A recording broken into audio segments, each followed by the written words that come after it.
හොඳයි. අපි මේකෙදී දැන් සාකච්ඡා කරන්න බලාපොරොත්තු වෙන්නේ IR ස්පෙක්ට්‍රම් එක සම්බන්ධයෙන් ඕගනික් කෙමිස්ට්‍රි යටතේ යෙදෙන ඇප්ලිකේෂන්ස් ටික. එතකොට මුලින්ම දැන් IR ස්පෙක්ට්‍රම් එක සම්බන්ධයෙන් දැනගන්න ඕන මූලික කරුණු ටික පළමු වීඩියෝ දෙක තුනකින් තමයි ඔබට ඉදිරිපත් කරන්න බලාපොරොත්තු වෙන්නේ. ප්‍රථමයෙන් අපි පොඩි අයිඩියා එකක් ගමු මේකේ ඉන්ස්ට්‍රුමන්ටේෂන් පැත්ත සහ හුක්ස් ලෝ යෙදෙන ආකාරය සම්බන්ධයෙන් මම මේකේ පැහැදිලි කරන්න බලාපොරොත්තු වෙන්නේ නැහැ. මොකද මේක ඕගනික් සම්බන්ධයෙන් යෙදෙන වීඩියෝ එකක් නිසා. කොහොම වුණත් මුලින්ම ඔබ විසින් දැනගත යුතු කාරණාව තමයි අපි දන්න දේ දැන් අපි CH වලදී අපි තුමු කාබන් හයිඩ්‍රජන් බොන්ඩ් එකක් මේ වගේ ස්ප්‍රින් එකකින් සම්බන්ධ කරලා තියෙනකොට ඔබ දන්නවා එකක් ස්ටේෂනරි තියාගත්තොතින් එහෙම. ඒ කියන්නේ කාබන් කියන එක ස්ටේෂනරි තියාගෙන හයිඩ්‍රජන් කියන එකට අපි යම් ෆෝස් එකක් ලබා දුන්නොතින් එහෙම අපි දන්නවා මේක ඇදලා අතෑරියොතින් එහෙම මේක දෙවෙනි කන්ඩිෂන් එකේදී මොකද වෙන්නේ? දැන් මේ ආරම්භක ස්ථානයේ පැවතිච්ච එක යම් ප්‍රමාණයක් මෙහෙට ඇදෙනවා. යම් ප්‍රමාණයක් මෙහෙට ඇදිලා මොකද වෙන්නේ? නැවත මේ ඇදිච්ච එක නැවත පිටිපස්සට එනවා. අපි ඒකට කියනවා රිසෝටින් ෆෝස් එකක් එනවා කියලා. මේකට කියන්නේ රිසෝටින් ෆෝස් එක. අපිට රිසෝටින් ෆෝස් එකකින් තමයි මේ ස්ප්‍රින් එක ඇදිලා තියෙන්නේ. එතකොට ඒක අනිත් පැත්තට තමයි ක්‍රියාත්මක කරන්න. ඒ නිසා තමයි ඔක F සමානයි මයිනස් අපි මෙතන x ප්‍රමාණයක් ඇදුණා කියලා ගත්තොත් F සමානයි මයිනස් kx කියන එක දෙන්නේ ඔන්න ඔතන. කෙසේ වෙතත් මම මේකේ ඩෙරිවේෂන් එක කතා කරන්න යන්නේ නැහැ. නමුත් ඔබ දැනගත යුතු කාරණාව තමයි මෙතනදී දැන් එකක් ස්ටේෂනරි තියෙනකොට අපි මෙහෙම ගමුකෝ. එකක් ස්ටේෂනරි තියෙනවා. ස්ටේෂනරි තියෙනකොට ඒ කියන්නේ එකක් අපි කොන්ස්ටන්ට් තියාගෙන යාව මූව් කරන්න නැතුව ෆික්ස් කරලා තියාගත්තොතින් හයිඩ්‍රජන් එක අපි විතරක් ඇදලා අතෑරියොතින් එහෙම අපි සාමාන්‍යයෙන් ඔසිලේෂන් ෆ්‍රීකවෙන්සි එක හොයන්නේ අපි ඒක මියු කියලා ගමු. ඔසිලේෂන් ෆ්‍රීකවෙන්සි එක හොයන්නේ 1/25 k over m. මේ කියන්නේ මේ ස්ට්‍රෙචින් වෙන මෑස් එක තමයි එතකොට අපි m කියලා ගන්නෙ. නමුත් දැන් අපි දන්නවා මෑසස් දෙකක් M1 M2 වගේ මෑසස් දෙකක් ස්ප්‍රින් එකකින් සම්බන්ධ කරලා තිබ්බොතින් මේ වගේ වෙලාවකට මේ දෙකම ස්ට්‍රෙච් වෙනකොට නම් දෙකම ස්ට්‍රෙචින් වෙනවා නම් ඒ වගේ වෙලාවකදී අපි කොහොමද ඔසිලේෂන් ෆ්‍රීකවෙන්සි එක හොයන්නේ? ඒකට දාන්නේ mu equal වෙනවා 1/25 ස්ක්වයර් රූට් එක අපි ගන්නෙ k බෙදීම mu. mu කියන්නේ reduced mass එක. දැන් මේ reduced mass එක කියලා කියන්නේ mu කියන එක අපි ගන්නෙ m1 into m2 බෙදීම m1 plus m2 ගෙන්. මේක තමයි හුක්ස් ලෝ වල ඇප්ලිකේෂන් එක. ඒතර මම මෙතනින් පැහැදිලි කරන්න බලාපොරොත්තු වෙන්නේ IR ස්පෙක්ට්‍රම් එකක එක් බොන්ඩ් එකේ ස්ට්‍රෙචින් එක තැන්වල ලැබෙන ආකාරය සහ ඒක අපි කොහොමද කෙටියෙන් ලබා ගන්න කියන එක තමයි මෙතනදී පැහැදිලි කරන්න බලන්නේ. එතකොට දැන් අපිට අවසාන වශයෙන් වැදගත් වෙන්නේ මෙන්න මේ සම්බන්ධය. අපි කතා කරන බොන්ඩ් එක ගත්තොත් අපි කතා කරන බොන්ඩ් එකේ දෙකම ස්ට්‍රෙච් වෙනවා සාමාන්‍යයෙන්. එතකොට මේ ස්ට්‍රෙචින් ෆ්‍රීකවෙන්සි එක ගන්න මෙන්න මේ ඉක්වේෂන් එක පාවිච්චි කරනවා හුක්ස් ලෝ වල. එතකොට mu කියන්නේ ඔසිලේෂන් ෆ්‍රීකවෙන්සි එක. මේ තියෙන්නේ ඔසිලේට් වෙන ෆ්‍රීකවෙන්සි එක. එතකොට ඒක ඉක්වල් වෙනවා ෆෝස් කොන්ස්ටන්ට් එක තමයි k කියන්නේ. k කියන්නේ ෆෝස් කොන්ස්ටන්ට්. වගේම mu කියන්නේ රෙඩියුස් මාස්. එතකොට මේක බලපු ගමන් පේනවා සාමාන්‍යයෙන් මේ ඔසිලේෂන් ෆ්‍රීකවෙන්සි කියන එක ඩිපෙන්ඩ් වෙනවා රෙඩියුස් මාස් එක මත සහ ෆෝස් කොන්ස්ටන්ට් එක මත. ඒක කොහොමද සම්බන්ධතාවය තියෙන්නේ කියලා බැලුවොත් ඔසිලේෂන් ෆ්‍රීකවෙන්සි කියන එක අපිට පැහැදිලිවම පේනවා ඩිරෙක්ට්ලි ප්‍රොපෝෂනල් කියලා. ඔසිලේෂන් ෆ්‍රීකවෙන්සි කියන එක ඩිරෙක්ට්ලි ප්‍රොපෝෂනල් කියලා අපිට පැහැදිලිව පේනවා kට ෆෝස් කොන්ස්ටන්ට්. ඒ කියන්නේ ෆෝස් කොන්ස්ටන්ට් එක වැඩි වෙනකොට ඔසිලේෂන් ෆ්‍රීකවෙන්සි එක වැඩි වෙනවා. මොකද ඒක ඩිරෙක්ට්ලි ප්‍රොපෝෂනල් තියෙන්නේ. ඒ වගේම රෙඩියුස් මාස් එක ගත්තොත් mu රෙඩියුස් මාස් එක වැඩි වෙනකොට අපිට පේනවා ඔසිලේෂන් ෆ්‍රීකවෙන්සි එක අඩු වෙන්න ඕනේ. මොකද ඒක ඉන්වර්ස්ලි ප්‍රොපෝෂනල් විදිහට තමයි තියෙන්නේ. ඒතර රෙඩියුස් මාස් එක වැඩි වෙනකොට ඔසිලේෂන් ෆ්‍රීකවෙන්සි එක අඩු වෙන්න ඕනේ. ඔන්න ඔය දෙක පොඩ්ඩක් ඔළුවේ තියාගෙන අපි මේකේ පොඩ්ඩක් මැතමැටිකල් ඇප්ලිකේෂන් වලට යමු. දැන් අපි උදාහරණයක් විදිහට හිතමුකෝ CH බොන්ඩ් එක. දැන් ඔන්න ඔහොම තියෙනවා CH බොන්ඩ් එක. ඒතර දැන් මේ CH බොන්ඩ් එකේ මට ඔසිලේෂන් ෆ්‍රීකවෙන්සි එක හොයන්න ඕනේ. දැන් මේකේ ඔසිලේෂන් ෆ්‍රීකවෙන්සි එක හොයන්න කලින් මම මුලින්ම හොයනවා රෙඩියුස් මාස් එක mu එක. මොකද මට මෙතන mu හොයාගන්න මුලින්ම අපි දැනගෙන ඉන්න ඕනේ mu අගය. මේ ෆ්‍රීකවෙන්සි එක හොයාගන්න mu අගය දැනගෙන ඉන්න ඕනේ. එතකොට අපි m1 m2 m1 m2 කියලා දැම්මොත් මෙතන අපි දන්නවා මෝල මෑසස් දාන්නේ. කාබන් වල අපි දන්නවා 12යි හයිඩ්‍රජන් 1යි. ඒතර 12 වරක් 1 ධන 12 ධන 1. දැම්මහම මෙතන එන්නේ 0.9යි 2යි 3ක් වගේ. එතකොට දැන් අපි මෙතන CH බොන්ඩ් එකේ රෙඩියුස් මාස් එක. අපි ගමු CC බොන්ඩ් එකක්. කාබන් දෙන්නෙක් මෙහෙම ඉන්නවා නම් මේකේ රෙඩියුස් මාස් එක අපිට ගන්න පුළුවන්. මෑසස් දෙකම අපිට ගන්න වෙන්නේ 12යි කියලා. එතකොට 12 වරක් 12 බෙදීම 12 ධන 12 ඉන්නේ. එතකොට අපිට එනවා මෙතන 144යි 12 කියන්නේ 24යි කියන්නේ 6යි right. දැන් අපිට පේනවා මේ තියෙන masses දෙක. reduced masses දෙක. දැන් මේ දෙක බැලුවම අපිට stretching frequency ගැන අදහසක් ගන්න පුළුවන්. දැන් මොකද stretching frequency ගැන කොහොමද අදහස ගන්න? අපි දැන් දන්නවා mu වැඩි වෙනකොට ඒ කියන්නේ reduced mass එක වැඩි වෙනකොට oscillation frequency අඩු වෙන්න ඕන. oscillation frequency අඩු වෙන්න ඕන. ඒ අනුව දැන් reduced mass එක වැඩි වෙලා තියෙන CC වල. ඒතකොට එයාගේ reduced mass එක වැඩි නම් එයාගේ තමයි oscillation frequency එක අඩු වෙන්න ඕනේ. මෙයාගේ තමයි oscillation frequency එක අඩු වෙන්න ඕනේ. මෙයාගේ reduced mass එක අඩුයි. ඒ කියන්නේ oscillation frequency එක වැඩි CH වල. ඒක පොඩ්ඩක් ඔළුවේ තියා ගැනීම වැදගත්. right. okay. දැන් අපි පොඩ්ඩක් මේක මේ අදහස තියාගෙන අපි පොඩ්ඩක් ඉස්සරහට කතා කරගෙන ගියොත් දැන් අපි දන්න දේ තමයි අපි අපිට මේ IR ස්පෙක්ට්‍රම් එකේ ට්‍රාන්ස්මිටන්ස් එක වේව් නම්බර් එක තමයි දීලා තියෙන්නේ. අපිට ඔසිලේෂන් ෆ්‍රීකවෙන්සි එකකින් නෙමෙයි x ඇක්සිස් අපි ලකුණු කරලා තියෙන්නේ. ඒතර අපි මේක පොඩ්ඩක් හරව ගන්න ඕනේ.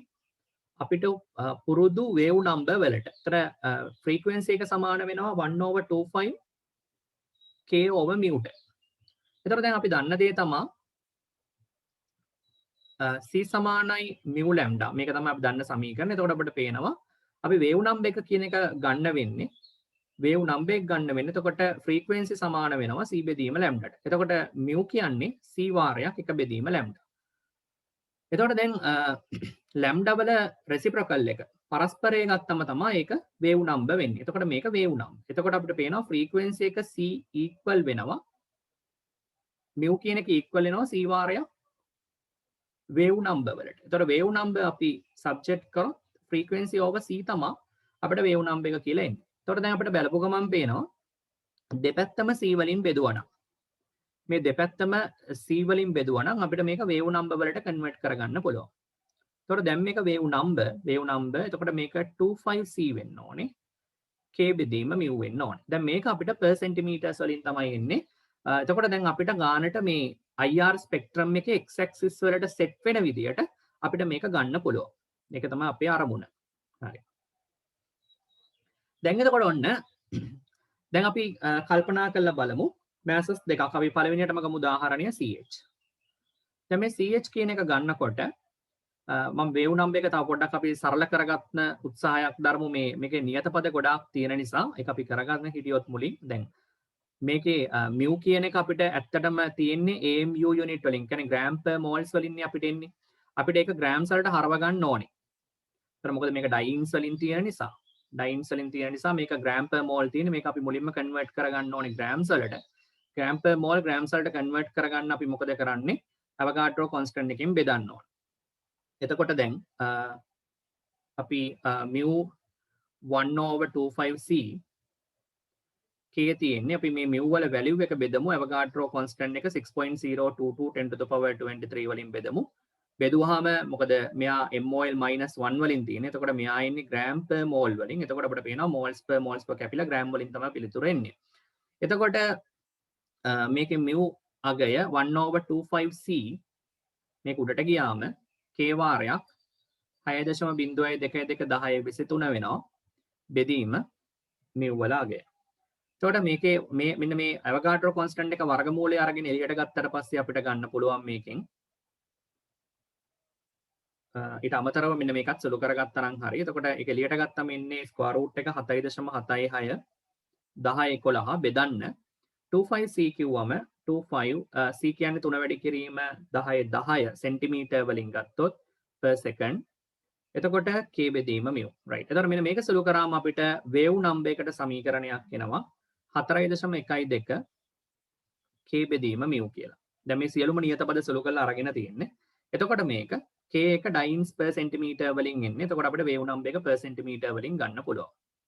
මේක තමයි අපි අවසාන වශයෙන් ව්‍යුත්පන්න කරගන්න සමීකරණය wave number එක සඳහා. මම මේක modify කරලා ගත්ත සමීකරණය ලියන්නම්. mu bar සමානයි 4.12 k බෙදීම mu. මේක per centimeter වලින් තමයි එන්නේ. දැන් එතකොට දැන් අපිට ගන්න පුළුවන් මේකේ අදහස. හරියටම wave numbers කොහෙන්ද එන්නේ කියලා. දැන් උදාහරණයක් විදියට ගන්න CH stretching එක.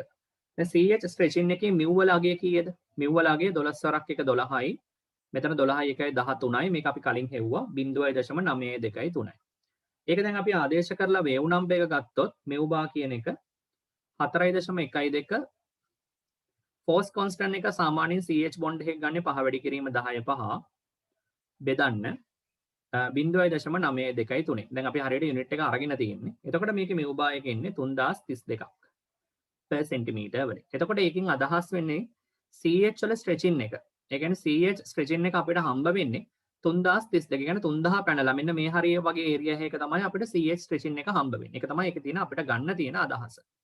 ඊළඟට අපි ඊළඟට අවධානය යොමු කරොත් එහෙම CH ස්ට්‍රෙචින් එකෙන් පස්සේ දෙවෙනි එකට අපි ඊළඟට බලමු CO සිංගල් බොන්ඩ් එකක් කොහොමද අපිට ස්ට්‍රෙචින් ෆ්‍රීකවෙන්සි ලබා දෙන්නේ කියලා. CO ස්ට්‍රෙචින් ෆ්‍රීකවෙන්සි ලබා දෙන්නේ. දෙවෙනියට ගත්තොත් CO වල ස්ට්‍රෙචින් එක අපිට IR ස්පෙක්ට්‍රම් එකේ ලැබෙන්නේ. ඒකේ μ එක අපි මුලින්ම ගත්තොත් μ එක අපිට එන්නේ 16යි ඔක්සිජන් 16 වරක් 12 බෙදන්න ඕනේ 28න්. ඒතර 28න් බෙදුවම වෙන 6.9යි. මේ තියෙන රෙඩියුස් මාස් එක. ඒතර මේකට ආදේශ කරාම 4.12 ෆෝස් කොන්ස්ටන්ට් එක අරකම ආදේශ කරමු 5 වැඩි කිරීම 10 5 ආසන්න වශයෙන්. එතකොට මේක ඇවිල්ලා තියෙන අපිට 6.9. එතකොට අපිට මෙතන එනවා 1109යි per centimeter කියලා. හරි. දැන් ඔන්න CH වල ස්ට්‍රෙචින් සහ CO වල ස්ට්‍රෙචින් අපිට ගත්තා. දැන් ඔබ බැලුව ගමන් ඔබට පේනවා මේකේ දැන් අර කලින් අපි පැහැදිලි කරපු සම්බන්ධය. කලින් පැහැදිලි කරපු සම්බන්ධය කියන්නේ රෙඩියස් මාස් එක බලන්න. රෙඩියස් මාස් එකට මොකද වෙලා තියෙන්නේ? රෙඩියස් මාස් එක වැඩි වෙලා තියෙනවා. 0.923ට වඩා 6.9 වැඩි. ඒතර රෙඩියස් මාස් එක වැඩි වෙනකොට 0.923 සිට 6.9ට ඔසිලේෂන් ෆ්‍රීකවෙන්සි එහෙම නැත්නම් වේව් නම්බර් එකට මොකද වෙලා තියෙන්නේ? වේව් නම්බර් එක අඩු වෙලා තියෙනවා. මෙතන වේව් නම්බර් එක 3032යි, මෙතන වේව් නම්බර් එක 1109යි. ඒ කියන්නේ වේව් නම්බර් එක අඩු වෙනවා ඔසිලේෂන් මේ රෙඩියස් මාස් එක වැඩි වෙනකොට කියන එක තේරුම් ගැනීම තමයි එතන තියෙන වැදගත් දේ. right? ඒක මම කලින් කිව්වා මේක inversely proportional fact එකක් කියලා. තුන්වෙනියට අපි ගත්තොත් එහෙම CO බොන්ඩ් එකෙන් පස්සේ C double bond C එක ගැන බලන්න. දැන් මෙතන reduce mass එක ගත්තොත් මෙතන reduce mass එක 12 සරක් අපිට එන්නේ 12මයි. එතකොට මෙතන 24න් තමයි බෙදන්න ඕනේ. එතකොට 6 තමයි එන්නේ. එතකොට දැන් මෙතනදී අපි mu value එක ගත්තොත් wave number එක ගත්තොත් එහෙම අපිට එන්නේ 4.12 force constant 5 වැඩි කිරීම 10 5 එක බෙදමු reduce mass එක කියන්නේ 6න් එහෙනම් බෙදුවම එන්නේ 1682යි per centimeter. එතකොට ඔන්න C double bond C එකට ගියාම මොකද වෙලා තියෙන්නේ කියලා බලන්න පුළුවන්. C single bond C එක්ක. ඒ වගේම triple bond එකත් අපි බැලුවොත් C triple bond C එක ගත්තොත් මේකෙත් අපි දන්නවා reduce mass එක වෙනස් වෙන්නේ නැහැ. හැබැයි 4.12 5 වැඩි කිරීම 10 5ම කියලා ගත්තොත් එතන 5 වැඩි කිරීම 10 5 නෙමෙයි ගන්න ඕනේ මෙතන 15 වැඩි කිරීම 10 5 මොකද CC බොන්ඩ් එක තමයි අපි 5 වැඩි කිරීම 10 5යි කියලා ගන්න ආසන්න වශයෙන්. ඒතර මෙයා ඒ වගේ තුන් ගුණයක් ඒකයි 15 මෙතනත් ඇත්තටම 5 නෙමෙයි ගන්න ඕනේ 10. මේක 10 ගත්තම ලැබෙන පිළිතුර තමයි මේ ඇවිල්ලා තියෙන්නේ. මේක දෙකෙන් වැඩි කරන්නේ එක CC බොන්ඩ් එකක් 5 වැඩි කිරීම 10 5යි ඩබල් බොන්ඩ් එකක් කියන්නේ ඒක දෙගුණය කියලා සලකලා තමයි අරගෙන තියෙන්නේ. මෙතන තුන් ගුණය කියලා සලකලා 15 වැඩි කිරීම 10 5 reduce mass එක 6යි. එතකොට mu වල අපිට අගය ලැබෙන්නේ 2060යි. හරි. දැන් ඔබට පේනවා මෙතනදී දැන් මේ දෙක සංසන්දනය කරනකොට ඔබට පැහැදිලිවම පේනවා මෙතනදී අපිට ගන්න වෙලා තියෙන්නේ reduce mass එකෙන් නෙමේ සම්බන්ධතාවය ගන්න වෙලා තියෙන්නේ force constant එකෙන්. දැන් මෙතන reduce mass එක constant. මෙතනත් 6යි මෙතනත් 6යි. හැබැයි වෙනස වෙලා තියෙන්නේ මොකද්ද? force constant එක. force constant එක බැලුවොත් මෙයා 10 වැඩි කිරීම 10 5 මෙහා 15 වැඩි කිරීම 10 5. එතකොට අපි දන්නවා ඒ දෙක wave number එකත් එක්ක directly proportional කේ. ඒ කියන්නේ force constant එක වැඩි වෙනකොටත් mu වලගේ වැඩි වෙනවා. ඊට අමතරව එහෙම නැත්නම් wave number එක වැඩි වෙනවා. ඊට අමතරව ඔබ තේරුම් ගන්න ඕනේ reduce mass එකත් එක්ක තියෙන්නේ wave number එකේ inversely proportional සම්බන්ධතාවය. reduce mass එක වැඩි වෙනකොට ඔබ දන්නවා wave number එක අඩු වෙනවා. එතකොට දැන් ඒ අනුව අපි CH වල stretching එන තැන දන්නවා 3032. ඒතර 3000 පැනලා තමයි අපිට CH වල stretching එන්නේ.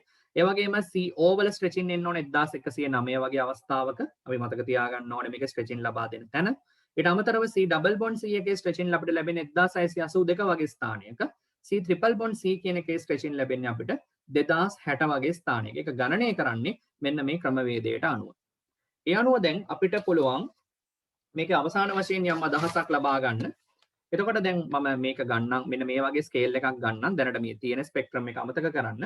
එතකොට මෙතන 1100 මෙන්න මේ වගේ හරියට මෙන්න මේ වගේ ස්ථානයකට අපි ගත්තොත් මේ වගේ තැනක තමයි CO බොන්ඩ් එක එන්නේ. මොකද අපිට CO බොන්ඩ් එකේ ස්ට්‍රෙචින් කීයද ආවේ? CO බොන්ඩ් එකට ස්ට්‍රෙචින් ආවේ 1109. එතකොට CO බොන්ඩ් එකේ ස්ට්‍රෙචින් මෙන්න මේ හරිය තමයි එන්න ඕනේ. පීක් එක දෙන්න ඕනේ මෙන්න මේ හරියට තමයි CO වලට.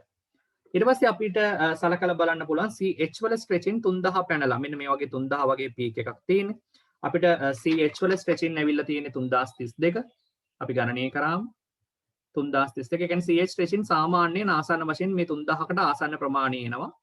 3000කට ආසන්න ප්‍රමාණය තමයි අපිට CH වල ස්ට්‍රෙචින් ලබා දීමක් සිද්ධ වෙන්නේ. 3000ට ආසන්නේ. 3000ට ආසන්නේ. හරි. ඊළඟට C double bond C එක අපිට වැදගත් බලන එක C double bond C එකේ ඒරියා එක කොහෙද තියෙන්නේ? අපිට C double bond C වල අපි දැන් ගණනය කරාම අපිට ඇවිල්ලා තියෙන C double bond C වලට 1682. එතකොට මේ 1000 මෙතන 1000 තියෙන්නේ 1100 1200 300 400 500 1600 මෙන්න මේ හරියේ මෙන්න මේ හරිය තමයි එතකොට අපිට ඩබල් බොන්ඩ් එකක් ලබා දෙන්න ඕනේ C double bond C bond එක ලබා දෙන්න ඕනේ 1500 1600 වගේ හරියේ. එතකොට ට්‍රිපල් බොන්ඩ් එක ලබා දෙන තැන අපි ගත්තොත් එහෙම ට්‍රිපල් බොන්ඩ් එක අපිට ආවේ ගණනය කරාම 2060ක්. එතකොට 2060ක් කියන එකේ අදහස 2000 පනින්න ඕනේ. ඒ කියන්නේ 2100 2300 වගේ අතර. 2100 2300 වගේ අතර තමයි අපිට බොන්ඩ් එක එන්න ඕනේ. මෙන්න මෙතන බොන්ඩ් එක එන්න ඕනේ C double bond C. Triple bond C. දැන් එතකොට ඔන්න CO බොන්ඩ් එක අඳුර ගන්න පුළුවන් 1109යි. ඒ වගේම CH වල ස්ට්‍රෙචින් අපිට ගන්න පුළුවන් 3000 පැනලා තියෙන්නේ 3100. නමුත් SP3 වලට යම් ප්‍රමාණයක වෙනසක් වෙනවා. ඒකත් මම කතා කරන්නම්. ඒතර මේක තමයි සාමාන්‍ය අපි ස්ට්‍රෙචින් ඕඩර් එක හූක්ස් ලෝ වලට අදාළව ෆෝස් කොන්ස්ටන්ට් එක ගණනය කරලා ගන්නකොට. ඊට අමතරව මතක තියාගන්න ඕනේ ට්‍රිපල් බොන්ඩ් CH එකේ ස්ට්‍රෙචින් සහ ඩබල් බොන්ඩ් CH එකේ ස්ට්‍රෙචින් සහ සිංගල් බොන්ඩ් CH එකේ ස්ට්‍රෙචින් ගත්තාම මේකේ ස්ට්‍රෙචින් මෙන්න මේ අතර වෙනස් වෙනවා. ඒ කියන්නේ මේක S කැරක්ටර් එක මත ඩිපෙන්ඩන්ට් නිසා මේක SP හයිබ්‍රිඩයිසේෂන් එකේ ඉන්නේ. මෙයා ඉන්නේ SP2, මෙයා ඉන්නේ SP3 හයිබ්‍රිඩයිසේෂන් එකේ. එතකොට මෙතන SP3 නම් ගොඩක් වෙලාවට මතක තියාගන්න ඕනේ මේකේ ස්ට්‍රෙචින් අපිට ලබා දෙන්නේ SP3 වල ස්ට්‍රෙචින් අපිට ලබා දෙන්නේ 2900. 2900 per centimeter වල තමයි SP3 වල ස්ට්‍රෙචින් ලබා දෙන්නේ. SP2 වල ස්ට්‍රෙචින් ලබා දෙන්නේ ආසන්න වශයෙන් 3100 විතර. SP වල ස්ට්‍රෙචින් අපිට ලබා දෙන්නේ 3300 per centimeter වල. මෙන්න මේ බොහොම්කරණය එහෙම නැත්නම් හයිබ්‍රිඩයිසේෂන් එක මත පදනම් වෙලා මේක ස්ට්‍රෙචින් වෙනස් වෙන්න පුළුවන්. ට්‍රිපල් බොන්ඩ් එකක් තියෙනවා නම් පීක් එක එන තැන, ඩබල් බොන්ඩ් එකක් ආවොත් CH පීක් එක එන්නේ කොතනද? 2900 කියන්නේ SP3 CH එක එන්නේ කොයි හරියද කියන එක මත මේක අපිට පීක් එක ඩිසයිඩ් කරගන්න පුළුවන්. 2900 3000 කියන මෙන්න මේ හරිය තමයි ඔය SP3 වල 2900 3000ට අඩුවෙන් තමයි මේ SP3 වල ස්ට්‍රෙචින් දෙන්නේ. නමුත් ඊට පොඩ්ඩක් පැනලා අපි SP2 වලට ගියාම 3000 පැනලා 3100 විතර තමයි CH වල බොන්ඩ් එකේ ස්ට්‍රෙචින් අපිට හම්බ වෙන්නේ. SP වල CH ස්ට්‍රෙචින් 3300 කියන්නේ මේ හරිය වගේ තමයි අපිට ස්ට්‍රෙචින් හම්බ වෙන්න ඕනේ.